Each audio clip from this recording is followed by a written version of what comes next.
This is Corey Willis with PPEI, and you're listening to the Diesel Podcast. I'm Adam Blattenberg from Diesel World. This is Dan, owner of Dan's Diesel Performance. I'm Cass from Diesel Doctor of Tennessee, and you're listening to the Diesel Podcast. What's going on, Diesel Nation? We're glad you guys could be with us today on the #1 diesel truck podcast on iTunes.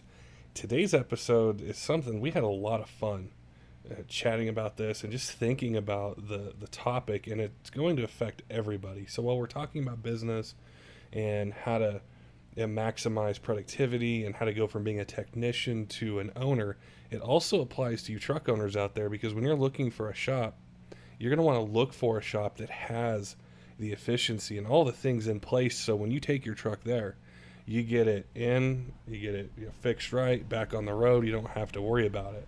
So this is continuing a series that we've done where we've talked about, are you thinking of starting a diesel shop or an automotive shop? And, what do you do immediately after it? But this is for the owners out there that are a couple years into it, that are in this position where they've been successful and now they have to continue to grow.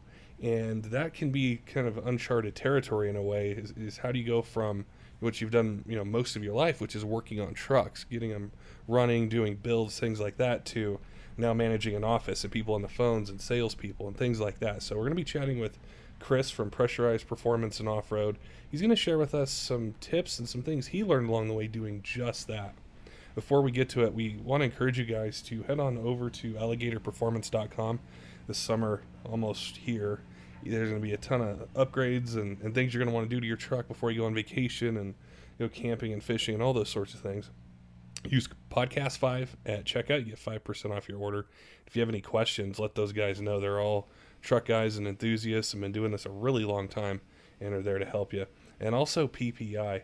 And whether you're looking for EFI Live or EasyLink, HP tuners for the L5P stuff, those guys have a ton of tuning options for the daily drivers, trucks that are towing, or if you have a street truck, something like that, and you want to bring the hard parts together, make sure you go to ppei.com.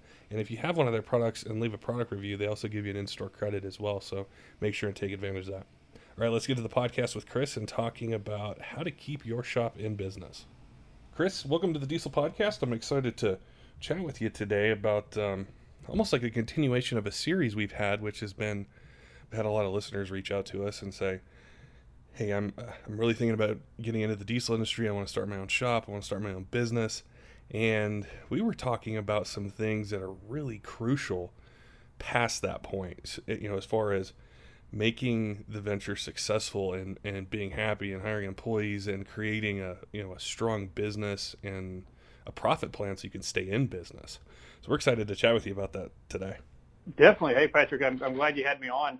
I think there's a lot of things that, coming into business, we all obviously, most of us started out as technicians, and we saw an outlet to go, and sometimes we know how to fix trucks, we know how to diagnose things properly, but we don't know how to run a business. Not in the beginning, and there's a lot of things that I think are left out, and I think there's things that some people, shop owners, don't want to discuss, in fear or pride or whatever may be the reason.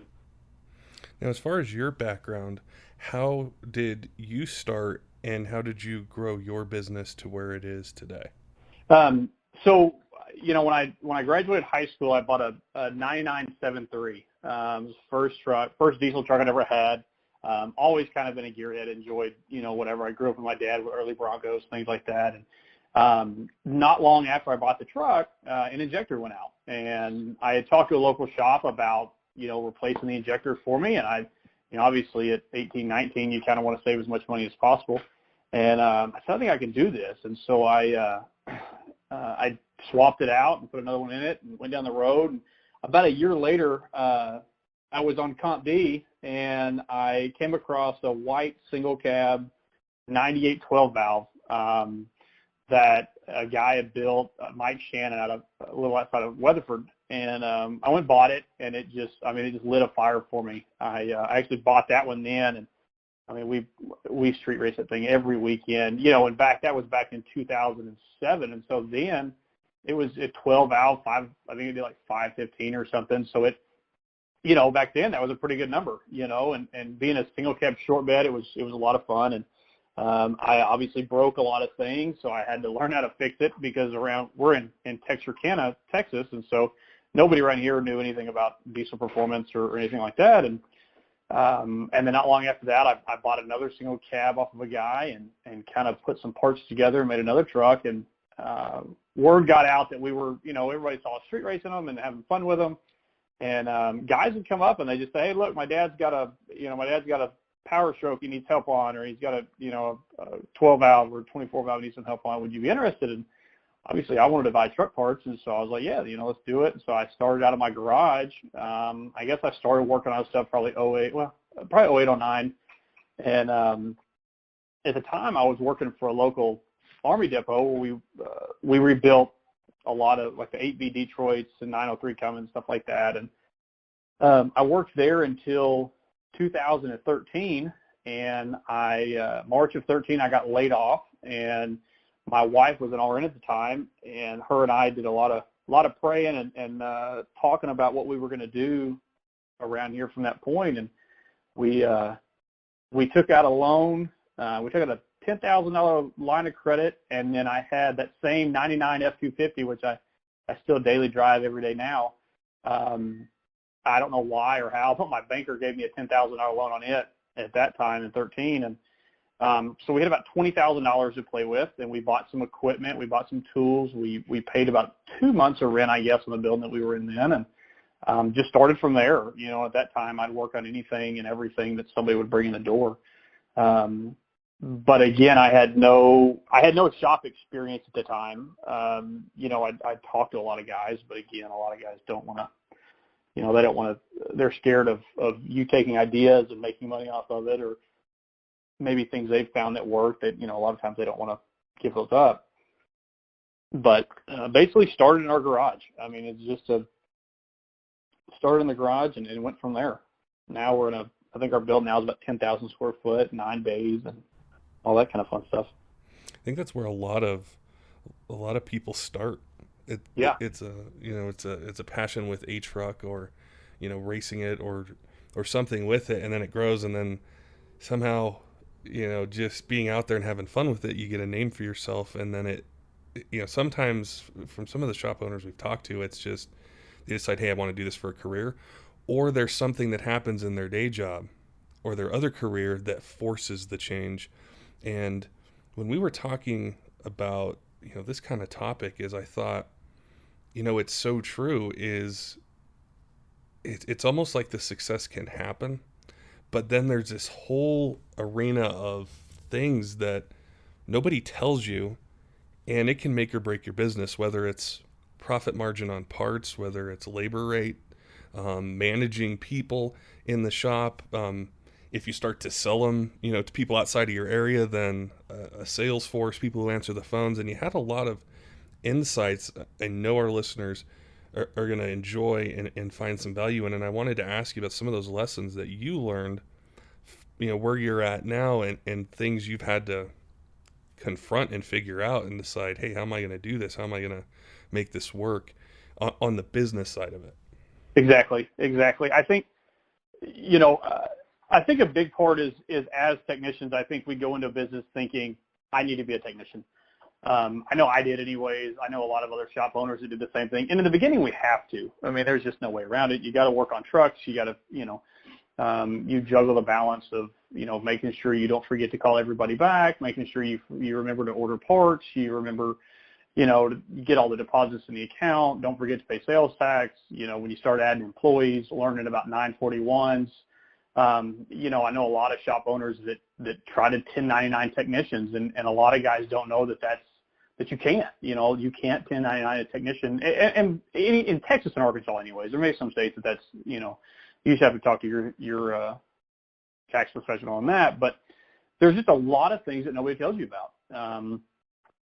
There's taxes can very quickly, a business that succumbs to taxes quicker than they get, plan, and then it just kind of punches you in the face, and then you learn about it. But I think, like you said, knowing how to do the proper hourly rate for your shop. I see so many shops that are still in the $75 to $85 range, and And there's no reason for that. We need to be more than that. The industry needs to have the pride in ourselves and the value in ourselves to be more expensive than $80, $90 an hour, wherever in that ballpark. The cost of trucks continues to go up, but the cost of repairs are staying in the same place. And we can't allow the public to dictate the value of our industry. And I feel very strongly about that because for shop owners that are struggling with cash flow, you're struggling with core count, you're struggling with, keeping the bills paid, whatever you do feel like when a customer comes in and you say, hey, look, here's your invoice, it's $2,500, you got, here's your, whatever was repaired. And I'm sure, everybody's dealt with it. Oh man, really? You really think it's worth that much? Oh, is it really, and we feel bad, and we become the emotional discounting stage where we're like, oh, well, no, maybe I am too high. Maybe I'm too high on what I'm charging this guy. And by the time he leaves, you charge him $1,600, or you charge him $1,800, and everybody's guilty of it, or a friend or family, which are generally the two worst to do work for. It's, you see that your friends, well, man, help me out, I'll help you out, or families, look, family, give me a discount. And the problem with that is we give, the only discount we give here is a military and civil service discount. So we do a discount for, firefighters, police officers, EMS, and active and past military service. And I feel like on the grand scheme of things, we really don't need to give much more than that because your technicians, they don't work for a discount. Your parts wholesalers, they don't sell you parts at a discount. Not enough to justify every invoice. But also, your bills at home, your truck payment, your house note, your daughter's dance class, your son's t-ball practice, they don't discount that to you.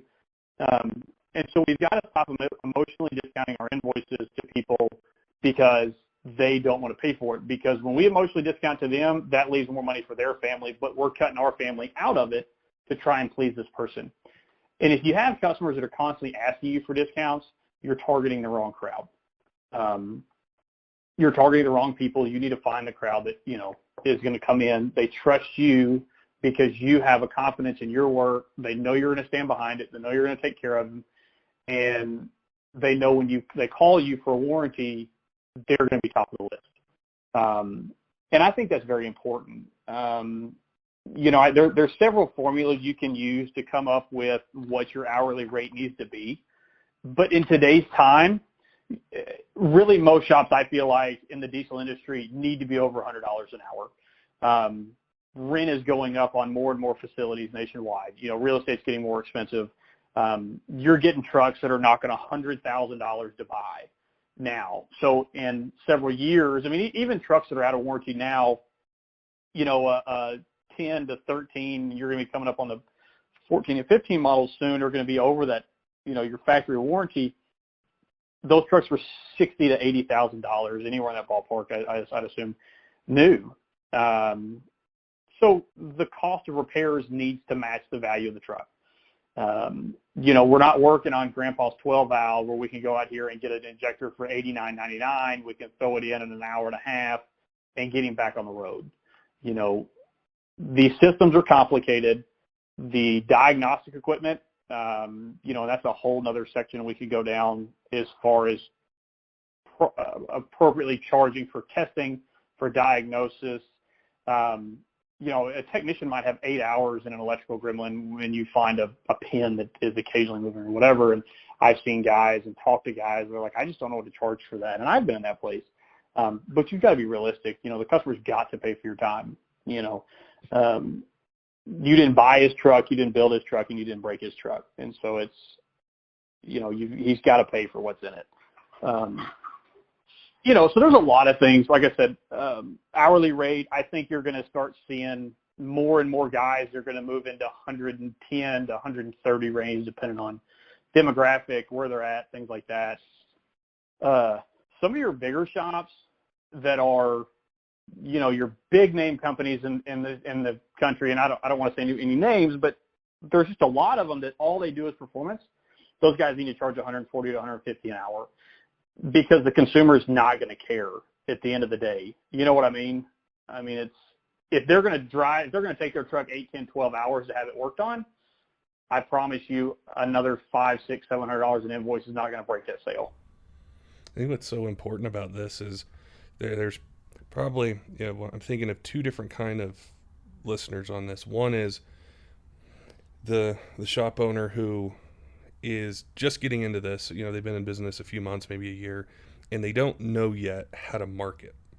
Yeah. And the one thing I think every consumer, no matter what industry, what drives it is price. And we say, okay, well, I might not have, the money to do this local marketing or do these other things, but I know when people call, I can give them the lowest price. Yeah. And the other is, hey, I don't want to change because I've got it price low and the phone keeps ringing. Guys keep walking into the front door. But there's a flip side to that I think we've both seen rear its ugly head and in some ways put companies out of business. Is what kind of customer, what kind of profit are you getting on each job? And exactly. if you're able to get more, that means you're going to need more people. You're going to need more employees. You're going to need more tools. You're going to need more space. You're going to need more things. So you're going to have more overhead in a sense. Mm-hmm. You have more work, but you're not making any more money because you're still kind of pricing yourself into kind of a stalemate. And that's what can happen.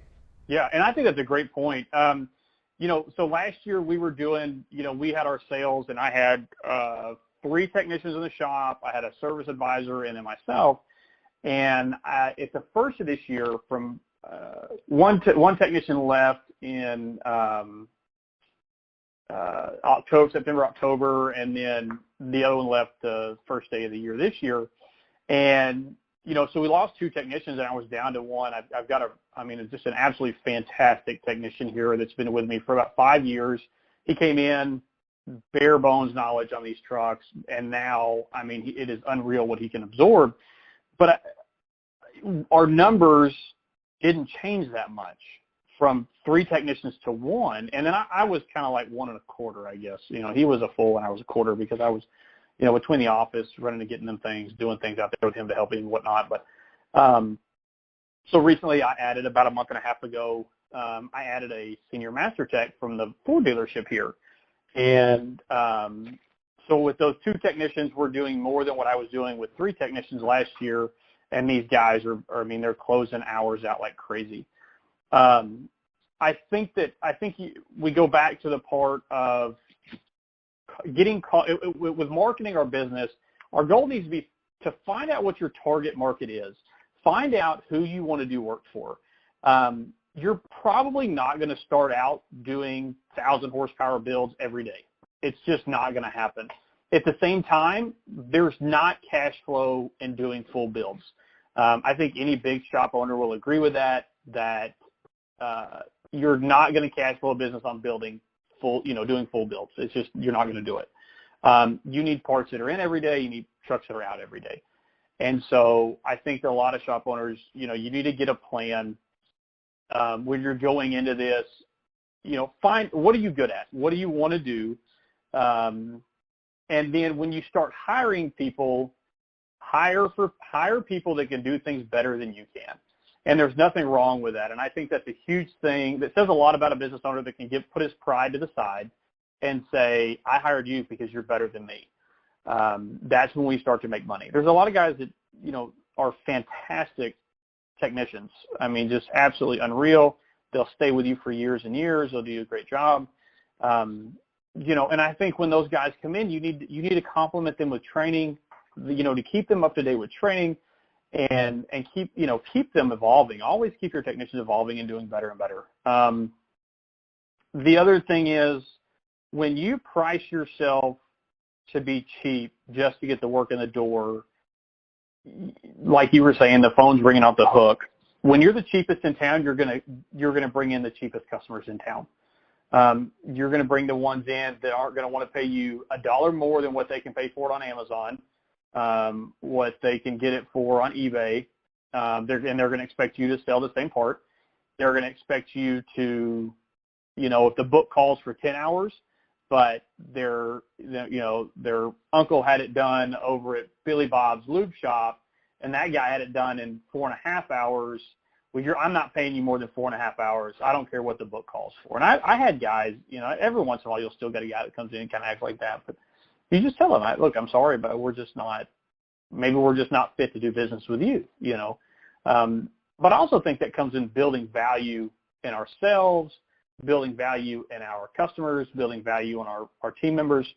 If you value what you do, you're going to have confidence in what you're selling. You're not going to feel as intimidated. You're not going to feel as I don't know what the word I'm looking for is, but you're not going to feel as intimidated to emotionally discount, to deal with these guys. Hey, I'm going to order my own parts and bring them to you. Well, the first time that injector he bought off Amazon goes out, he's going to want you to warranty it for free. You can't do that. I mean, you can't do the labor for free. You know what I mean? And so, my advice would, starting out, find out what your target market is. Don't plan on making a business just on high horsepower builds. Because I've seen a lot of guys, you get on Facebook and you see a lot of guys that do that.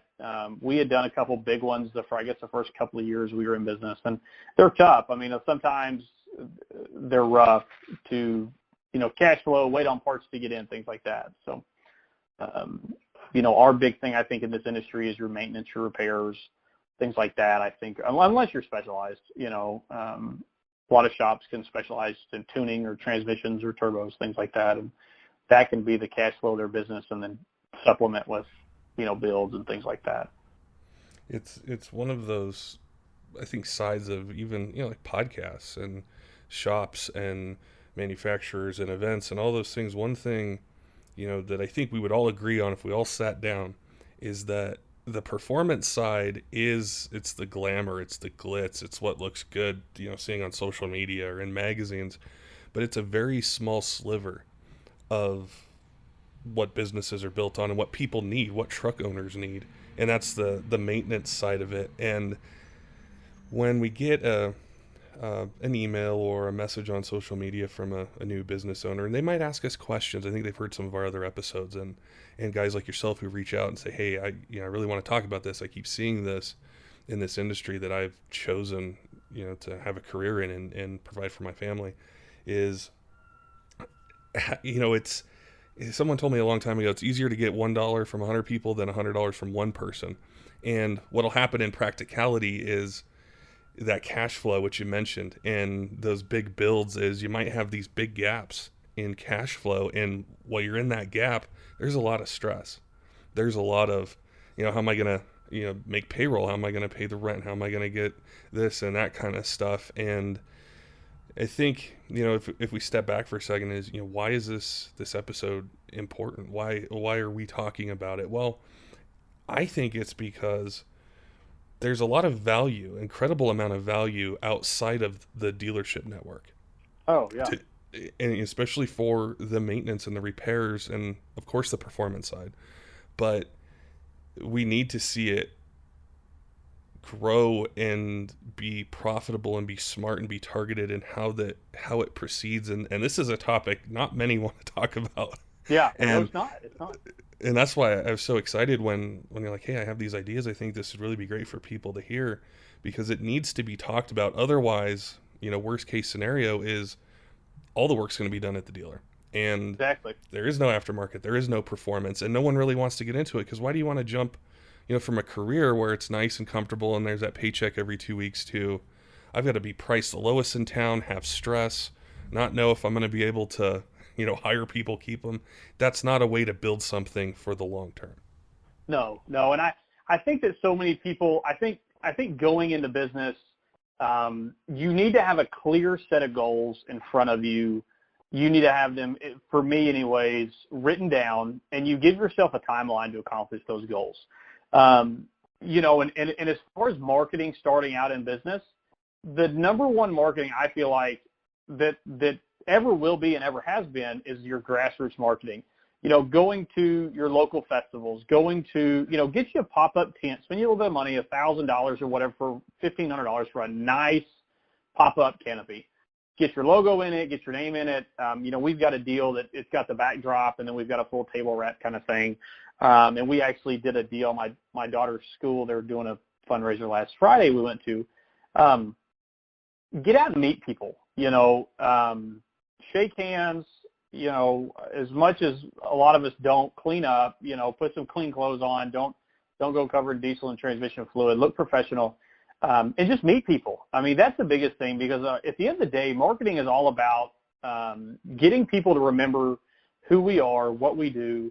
It's like you see McDonald's ads all down the interstate. Everywhere you go, you're going to see, if there's a McDonald's within 60 miles, there's, 110 signs between there and the McDonald's. But it's just repetition. It's seeing it over and over. If these people see you at school functions, they see you at city functions, things like that, helping the community. If they've got some cleanups on Saturdays, clean up the highway, or, charity baseball games, softball games, things like that. I mean, that's all stuff you can be a part of for little to no money, and you'd be surprised at how many people are at those events that they may not be your customer, but their husband might, or their uncle or their wife or their cousin. They're sitting at dinner and he says, "Man, I just got this new diesel truck. I want to get, an intake and exhaust," or, "Man, the fuel system just went out on my Duramax. I don't even know who to take this thing to." And they're sitting at dinner, and the uncle says, "Well, man, this guy's been showing up at a lot of events lately for, little Johnny at baseball and all that kind of stuff. You need to give him a shout." I can't tell you how much business we've done just from that. July will be 6 years for us that we've been open, and I did a billboard campaign one time for like 3.5, 4 months, and I was watching the numbers, and it really didn't change, especially for what the billboards cost. 99% of our advertising has been word of mouth, getting out in the community, and social media. Just keeping people aware. Look, we do AC repair, we do, tuning, we do brakes, we do transmission replacements, things like that, and that comes to mind, and people see that over and over. So don't go into business thinking you got to spend a lot of money to advertise, because it's, and I promise they're going to be knocking down the door when they see a new Google listing, whether it's your local TV station or your newspaper or your local billboard company or whatever. It's going to be, they'll call you as much as your Google listings or in Jeopardy calls and your home warranty things. You'll get calls all the time, kind of deal. So, they're going to flock to you, but just stay what you're doing. Don't waste money on things that don't work. And again, find a way to target to the market. Go to the events that the market you want to deal with is going to be at. I think that's really good advice. And I was thinking back to a lot of guests that we've had on where they've gone through this journey where they started like you did, and they've built this successful business and what they do, and they continue on that, and they say exactly what you did. Focus on who your customer is, get involved in the community, and for that area, that city, or that region, that's so important. And then we have some other guests who they wanted to get more into the specialty side, and we see, they stop doing the walk-in work and they're doing, the ship out, and maybe they're building an engine or a turbo or something like that. And that's where the marketing can switch as well. So it's like you have to think, okay, well, now you're dealing with 50 states and Canada and maybe some people in Europe or Australia. Yeah. Is that marketing plan that you had is going to be a little different. And I think what you said in the very beginning is so important, is who is your customer and what is your product or your service, and how does that all factor into it? And we see, kind of on that side is the marketing and the options can be incredibly expensive, more so than anyone would want to admit or write the check for. Oh man, it's, we did that little campaign here, and it was like a little internet advertising, and they had like 3 billboards in town. They were like, half-size billboards is what they were. And I think originally we ended up talking them down to get it done, but originally they wanted like $6,500 to do this, and and the more you really look at advertising is outrageous. And there's some industries that it's great for. If you're in retail, you're in the food industry, things like that. Your billboards and different advertising like that are probably going to be a lot better. Yeah. And I'm not saying that these wouldn't work, but I think you need to get to a certain level before that's something that you entertain. Yeah. Oh, for sure. So there's a lot of options that you can do for almost free, And like with social media, I mean, everybody has their phone in their hand all the time. If somebody's on Facebook or Instagram or something, and you can target those people like everybody like crazy on all that. And what's going to happen is with a consumer or truck owner is, they might Google diesel repair in a zip code or a city, and they'll find 5 places, but they're going to remember that they met you at this event or this thing. And then they can call the other places, but they're going to remember you, and that's how you separate yourself. And I think as we go through the different parts that make up the diesel community and industry, it's like that, whether it's a repair shop that does performance, or it's a manufacturer that builds everything for everyone and ships in semi trucks, is how do you get the consumer to recognize you, remember you, and then understand the value of what you're producing? And that hands-on approach on any level is what is so, I think, crucial to getting the right customer. And so you can build that customer base, that repeat business, and you don't price yourself out of business like racing to the bottom. There's no winning in that. and when it comes to marketing, like, you don't always, I guess one of the greatest marketing tactics I've ever seen, and even like you can read tons about it, was the Marlboro Man. Mm-hmm. If you remember the old picture, he's riding through the snow on a horse. He's got his vest. He's got his coat and his cowboy hat. There's not even a cigarette in the picture. There's not even a cigarette in the picture with him. It's just, this is who we're targeting. I mean, and that picture was as direct as it could be, but it was one of the most profitable marketing campaigns anybody's ever done, because it just gives you this feeling, look, if you've got, if you buy our product, you're going to be just as cool as this guy riding a stallion through the Tetons or something, and you watch that. I mean, there's a lot of people that there's a lot of really successful businesses that when they market, they don't even market what they offer. There's a lot that you'll see that we've got a friend here that's got a really nice barbecue shop. And we were talking, he's a huge marketing guy. He's studied tons and tons of stuff. And the other day we were talking, and he said, I will never market with food, for food, ever. He said, I run commercials, I run ads in all the local magazines. We've got 4 or 5 local magazines, I think. And he said, I do a ton of stuff online, but I'm never going to show you a picture of food, because I don't want you to look at my food and then compare my food to somebody else's. I want you to look at my restaurant. I want you to look at the people that are eating in my restaurant. I want you to look at the culture of my restaurant. Don't worry about the food. The food is going to sell itself. I just need to get you in here. And that's true. I mean, it's the same thing with us in our business. Is, another thing that I'm noticing is 10 years ago, the average diesel customer was going to be a construction worker. If you ran a construction company, somebody that pulls a horse trailer, someone that works every day. The automotive diesel industry then was a work-based industry. Today, we're seeing, we've got a ton of doctor customers here, local lawyers, successful businessmen, guys that 10 years ago, they were driving, S-Class Mercedes. They were driving G-Wagons, whatever, things like that. And now they have all the same things, all the same amenities in these trucks as what they had in that car, but they can pull, they want to go on a hunting trip, they can take their truck. They want to go to the lake with a boat, they can take their truck. They don't, so the demographics have really changed for the diesel industry on who we're targeting and what we're targeting. With that also comes the value of customers that we're getting. I think one thing, that you and I talked about the other day was pricing. I think that there's been a few things that, in the industry that kind of tells us what we need to sell parts for. 85% of consumers do not care what it costs to have their truck repaired to an extent. Now, if you're just outrageous, yeah, they're going to say something. But if you're, I mean, there's been times that I've been, 15, 20% over what a competitor or even a dealer sometimes may be on an invoice here locally, but the customer chooses us to do it because they trust us to do it, because they know that when it's done right. If there's a problem, it's taken care of immediately. Most people want value with what they're paying for. Yeah. And so when you're writing an invoice or an estimate, don't be scared to charge the right amount for you to truly make money on this thing.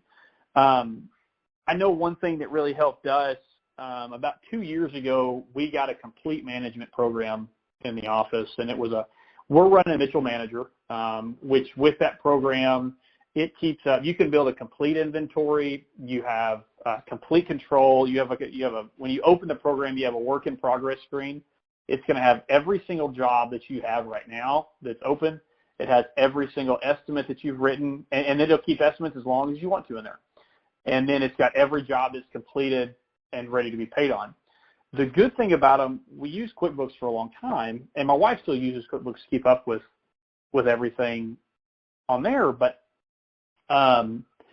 when myself or one of the advisors opens an invoice or opens an estimate, he can call, if he's calling, say he calls Meyer or he calls Turn 14 or Thunder or one of those guys, and he calls and he gets a price on an SET X4. He's going to get the price. He's going to get the cost of shipping. He's going to add those two together. Then he's going to put it in the computer. When he puts that number in there, we have a parts matrix that between X number and X number that we pay for it, it marks up, maybe 75%.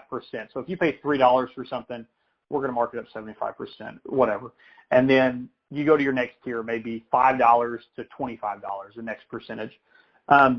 But at the end of these invoices, it gives you a breakdown of, you can figure in your technician time, what do you pay this technician every hour?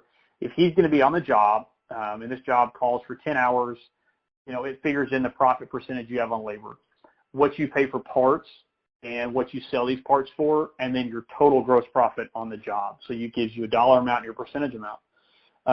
And that's something that for a lot of shop owners, we need to get out of working in the business every day. We need to get out of turning wrenches, doing oil changes, putting injectors in.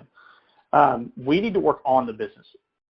If a business doesn't have systems to operate, the only thing that's going to happen is one of two things. You are either going to go out of business because you have no systems, or you are going to live your life fully consumed by running your business.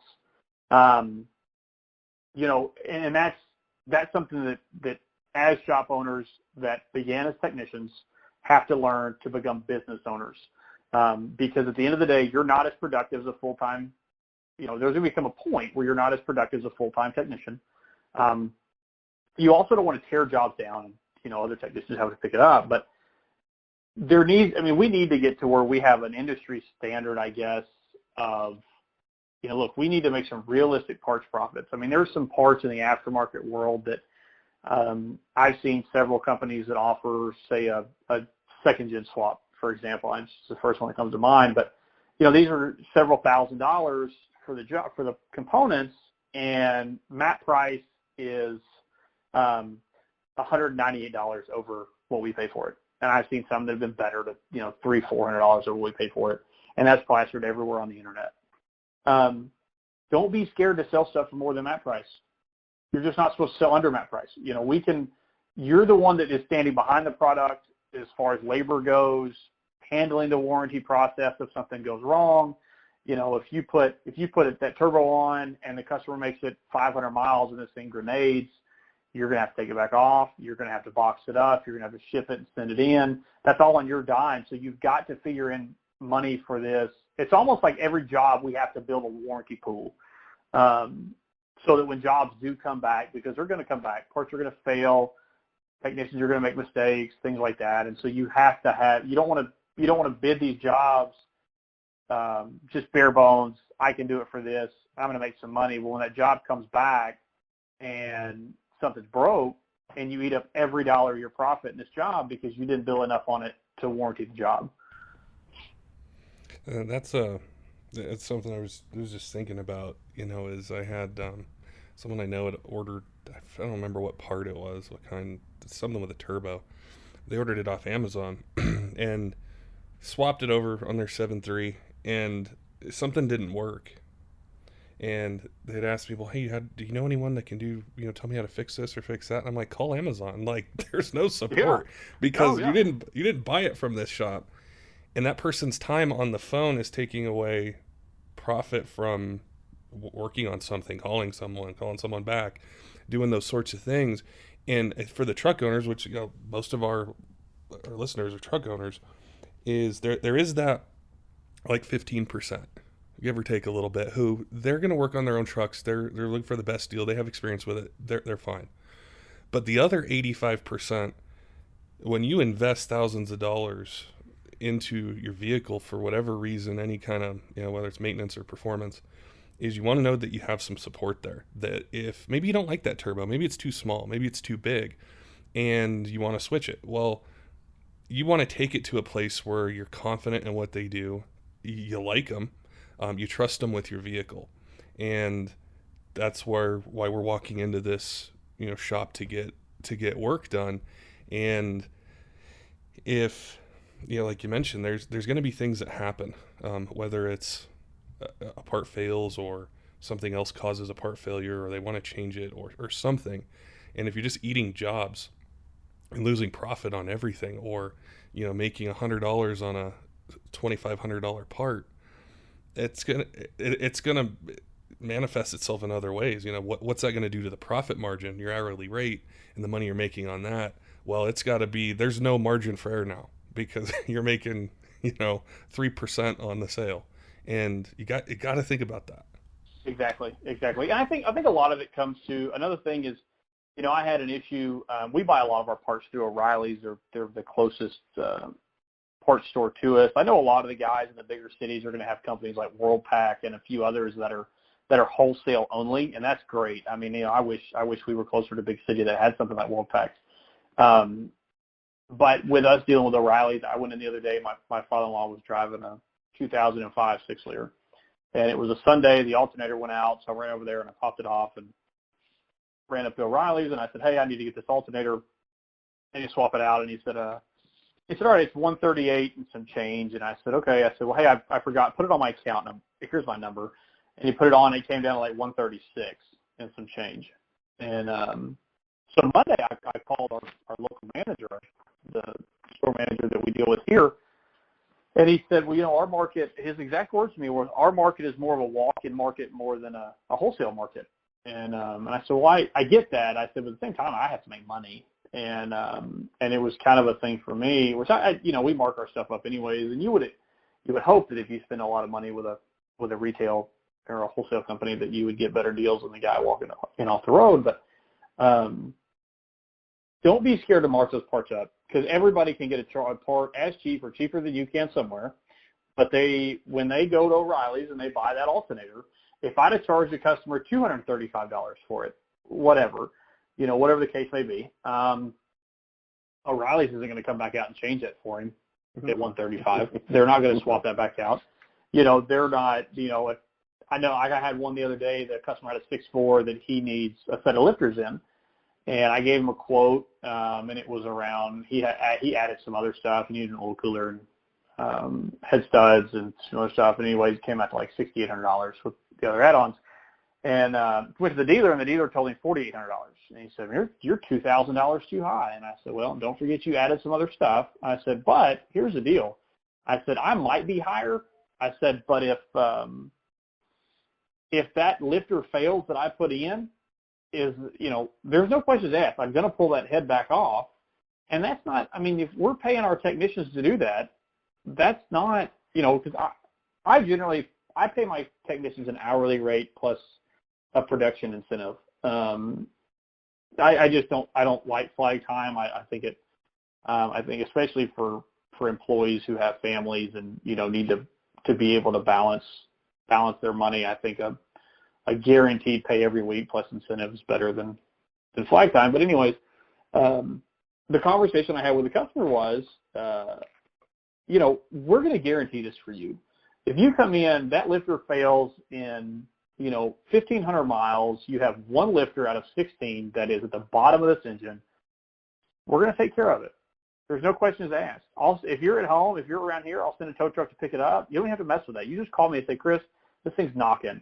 All right, I've got it. I got a tow truck on the way. They'll be there in a minute. We're going to get it picked up and brought back. One of our technicians take a look at it. We'll have you fixed up. We'll let you know by the end of the day what we're looking at. And I think, with building your estimates and charging more and more appropriate for what the industry is growing to be, your customer service needs to match. I mean, don't charge more and then tell somebody to kick rocks if they have a problem. But, I think the value, like I said, I think there's a lot of things that play into the value of what we can build our companies to be. Exactly. There's nothing wrong with making money. I mean, it's like there shouldn't be any guilt with it, because if you're a salaried employee and you work in a completely different industry and you want a new job, you're going to look for a job that pays you what you feel you're worth or what you want to make. You're not going to say, well, I should take a 50% pay cut because, I could probably expand my pool of jobs that I can apply for. No, we're not going to do that. So yeah, as a business owner, don't be afraid to make money. Don't be afraid to be successful. Don't be afraid to say, no, I don't want your business. There's a guy I listen to, a completely different industry, but he'll fire customers. Like sometimes he'll get emails, when they'll say, hey, the discount code doesn't work. And he's like, there is no discount. And he'll just fire them. And his motivation or his reasoning for it was not that he doesn't want the money. It's that he knows that customer is going to cause so many headaches and involve so many people in his system that he's like, I'll let my competitor deal with that. It's not worth it. I think I know exactly who you're talking about, because I've had the same conversation with him. And he was the first one that I saw that would publicly say, and I remember somebody left him a bad review on his Facebook page. Mm-hmm. And like I said, I'm almost certain it's the same person. But he said they left a bad review, and it was something stupid. I called yesterday at 3:45, and I didn't get a call back by the end of the day, and he left us, all of us have probably dealt with that. And anyways, he got on there and commented, and he said, look, you're fired to the customer. I mean, in the comments to the review. And he said, look, we do everything we can do to please everybody, but obviously we can't please you because we've talked to you multiple times. You're fired as a customer. You're going to have to go somewhere else. And I was, at that time, I was like, oh my God. I mean, I know you're big in the industry, and I know you have a lot of clientele, but Jesus, how do you feel confident doing that? But you have to. You really do, because I've learned that the guys that will leave a bad review are the ones that will drive you in the ground every single day. The other thing that a lot of people, and again, there's a lot of things that I'm talking about because I learned from my experience, but the people that you feel like you're doing a favor for when you feel guilty about something, those are the people that will run all over you. They'll badmouth you all over town because it didn't get done as fast as they wanted it to. They had issues, even if you corrected them for free, and those issues had nothing to do with you. We had a guy one time that we did a complete head job on his 6-liter and replaced the oil cooler, all kinds of stuff. He drove to Hattiesburg, Mississippi. He was headed to a race in Valdosta, and left here, made it to Hattiesburg. It's about 6 hours, 5.5, 6 hours to Hattiesburg from here. He called me on a Friday at like 4 o'clock, and I called my wife. He said, man, my truck's down. It won't run. I'm stuck in Hattiesburg. My coolant tank got oil in it. The coolant's white. And I said, okay. I said, we'll be down there in a little bit, because he had picked it up like 3 or 4 days before. And he left this big good review after everything, and after the initial repair was done. Somebody had borrowed my trailer, so my wife, I had to wait on them to get here. It was pouring down rain. I drove to Shreveport and picked up a friend's truck, drove all the way to Hattiesburg, and took the scanner with me, and I hooked the scanner up, and the high-pressure oil pump had died. And there was nothing wrong with the coolant. It was a white bottle, DS bottle. He just didn't know what he was looking at. But anyways, drove all the way down. I gave him my truck to drive the rest of his trip, and hauled his back home. And come to find out, like I said, the pump was bad. And I charged him to put the pump in. And it went from a good review to completely blasting us. I mean, and, told everybody you knew about that we did him wrong on that. And obviously at that point we cut ties, but it was a customer that we put a lot of time into helping him out and really going above and beyond for him. And because it didn't turn out the way he wanted it to, it immediately went negative. And that goes back to picking your clientele, picking who you deal with. I mean, some of them you're not going to know right off the bat. You're just not going to be able to read somebody. But when that time comes and you do know, fire them, get rid of them, move on down the road, and put the energy you're putting into that one customer into 10 others that are lined up ready to write a check to you. I think we've had a lot of really interesting insights in it, and this episode has been really cool to chat with you about, because it needs to be talked about across the whole spectrum of what we're doing. And I think as the industry is definitely evolving and definitely changing on all different sides, and the trucks are, and the owners and new diesel truck owners, and just everything, that I think it comes back to, what we talked about on this episode. And each individual topic could be an episode by itself. Oh, yeah. And it might be one day. But I think we gave a lot of people some things to think about, not just as a shop owner, but also as a truck owner too. Is where you're taking your truck, who's working on it, who's going to get your hard-earned money, and picking, that side as well. So I want to appreciate you for reaching out to us and wanting to talk about these ideas and these strategies and these things that you've used to grow and help your business and help someone else out there that's in the same position, and making sure that they're around in a year, 5 years, 10 years, and they've been able to make a career out of it and provide for people and offer a place people can be employed and have a career themselves. Yeah, and I appreciate you getting us on. And just real quick, the last few things, I think that if you're going into business, again, set some goals, have an idea of what you're going to do. And if you're already in business, set some goals. I mean, set some realistic goals, probably a little bit above what you think you can accomplish with a timeline on them. Get a management program from day one. Keep up with your entire customer base.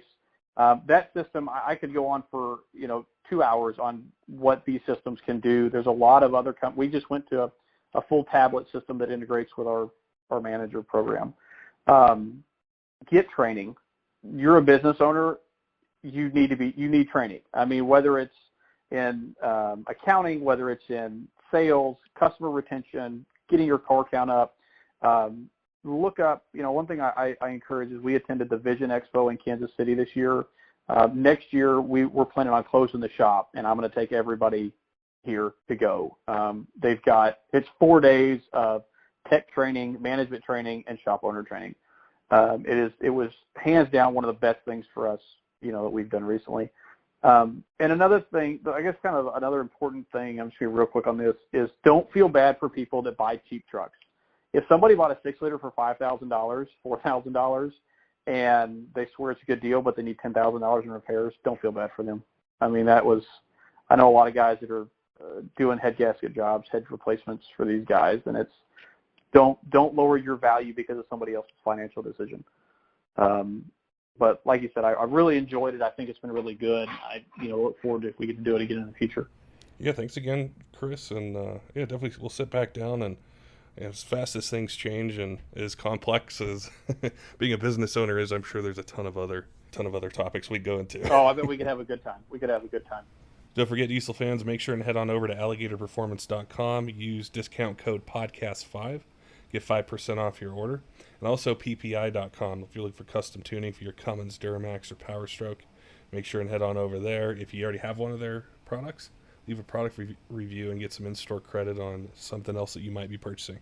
Till next time, keep the shiny side up.